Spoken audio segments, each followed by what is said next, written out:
Hello అండి, welcome to my channel కిటకిట-తలుపులు. నా ఛానల్ కనుక మీరు ఫస్ట్ టైం చూస్తున్నట్టయితే please like, share and subscribe my channel and encourage me. ఈరోజు నేను ఓట్స్తో ఉప్మా చూపిస్తాను. మామూలుగా ఓట్స్ ఉడకబెట్టుకుని తినచ్చు, నానబెట్టుకుని తినచ్చు.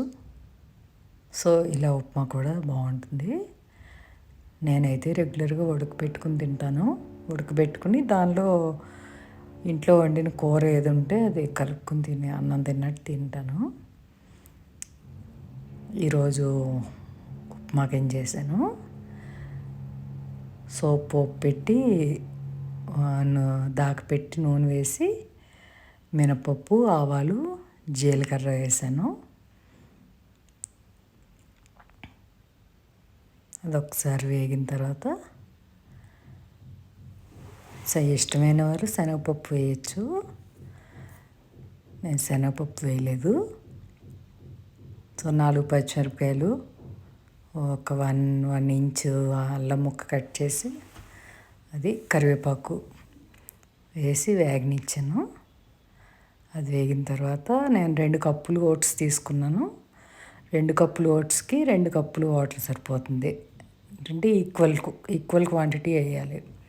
ఎన్ని ఓట్స్ తీసుకుంటే దానికి ఈక్వల్గా వాటర్ సరిపోతుంది. ఎక్స్ట్రా అయితే బాగోదు, తక్కువైనా బాగోదు. సమానంగా వేసుకుంటే కరెక్ట్గా ఉడుకుతుంది.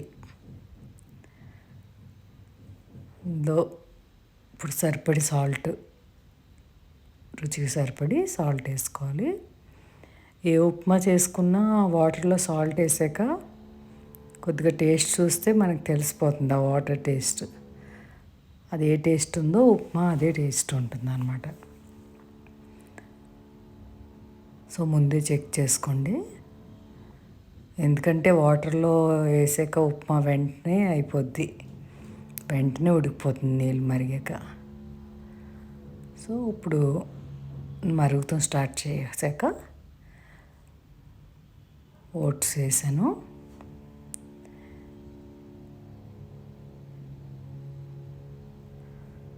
బాగా కలిపి మూత పెట్టుకోండి.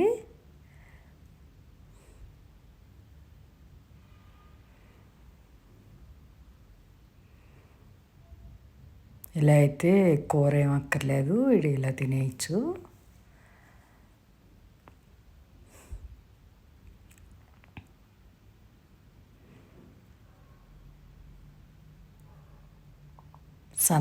సన్న మంట మీదే ఉంచండి. చిన్న ఫ్లేమ్ మీద పెడితే మగ్గుతుంది. సో మూత పెట్టి 2 నిమిషాలు చెక్ చేసుకుంటూ ఉండండి. త్వరగా అడుగంటే ఛాన్స్ ఉంటుంది ఓట్స్కి. నూనె తక్కువ వేసాను, మరి ఎక్కువ నూనె పట్టదు.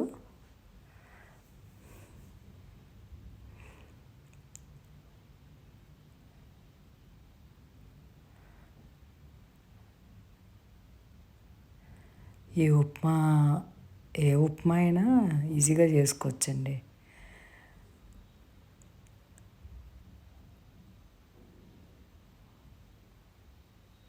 ఇప్పుడు అయిపోయింది. ఇష్టమైన వాళ్ళు నిమ్మకాయ పిండుకోవచ్చు. అదండి మరి oats upma. Thank you for watching.